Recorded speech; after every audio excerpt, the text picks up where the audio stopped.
तहरीक इंसाफ के लॉन्ग मार्च में शरीक कारकुनान को ये जान लेना चाहिए कि उनके लिए इस्लामाबाद में जेल खाना जात कानून के तहत एक सब जेल कायम कर दी गई है और तमाम गिरफ्तार होने वाले कारकुनान को वहीं कैद किया जाएगा। अब हम सबको दुआ करनी है कि अल्लाह तबारक व तआला पाकिस्तान तहरीक इंसाफ के हर कारकुन और इमरान खान को हमेशा अपनी हिफाजत में रखे। अगर आप भी इस दुआ का हिस्सा बनना चाहें तो कमेंट सेक्शन में आमीन जरूर लिखिएगा। नाज़रीन ग्रामी, तहरीक इंसाफ के कारकुनान के लिए बनने वाली जेल कितनी बड़ी है और किस इलाके में है, वहाँ कितने कैदी रखे जा सकेंगे और कैदियों के साथ सलूक किस किस्म का किया जाएगा, आज की इस वीडियो में हम आपको चंद हकाइक बताएंगे जो आपने उन लोगों तक जरूर पहुंचाने हैं जो कप्तान के साथ हकीकी आज़ादी मार्च में शामिल हैं। मैं हूं शकील हैदर और आप देख रहे हैं आपका पसंदीदा यूट्यूब चैनल बगा खोजी। इमरान खान के कारकुनान और रहनुमाओं को जिस जगह गिरफ्तार करके कैद रखने का फैसला किया गया है वो इंडस्ट्रियल एरिया CIA बिल्डिंग है, जिसको सब जेल करार दिया गया है। वफाकी हुकूमत की जानिब से कहा जा रहा है कि आज़ादी मार्च के दौरान हालात या किसी भी किस्म की सूरत हाल खराब होने पर गिरफ्तार होने वाले कारकुनान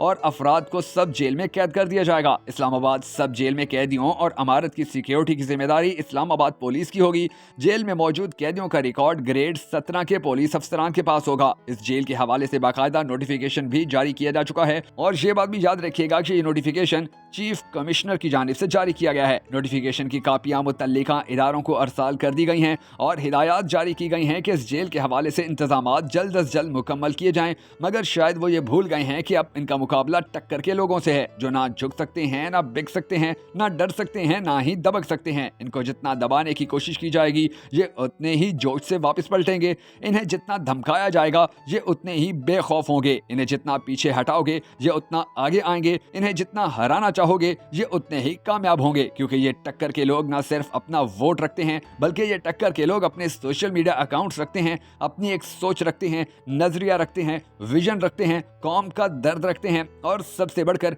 इस मुल्क से मोहब्बत रखते हैं। ये मुल्क ना कल किसी के बाप की जागीर था, ना ही आज किसी के बाप की जागीर है। इस मुल्क की कल भी सबसे बड़ी ताकत अवाम थी और आज भी है। फर्क सिर्फ इतना है कि अब की बार अवाम बेवकूफ नहीं बनी है, अब की बार अवाम को पागल नहीं बनाया जा सका है, अब की बार कौम को झूठ का लॉलीपॉप नहीं दिया जा सका है, अब की बार कोई कंप्रोमाइज नहीं किया जा सका है। तुम्हारे हमलों, तुम्हारी जेलों और तुम्हारी धमकियों की औकात इतनी ही रह गई है कि जो ना होने के बराबर होती है। और यही वजह है कि पाकिस्तान तहरीक इंसाफ के कारकुनान अब किसी जेल से नहीं डरते, अब किसी FIR से नहीं डरते, अब किसी की धमकी से नहीं डरते, अब किसी के दबाव में नहीं आते। और इमरान खान ने इस कौम के ऊपर यही सबसे बड़ा एहसान किया है कि इस कौम के अंदर मौजूद खौफ को खत्म कर दिया है, चाहे वो किसी इदारे का हो, चाहे वो पुलिस का हो या किसी और चीज का। अब ये कौम सिर्फ और सिर्फ इस बात पर ही राजी नजर आती है कि पाकिस्तान को लुटेरों से पाक किया जाए, इमरान खान की हुकूमत बनाई जाए और इमरान खान पाकिस्तान के अंदर वो तमाम कामयाबियां हासिल करने में कामयाब रह सकें कि जो कामयाबियां हासिल होने के बाद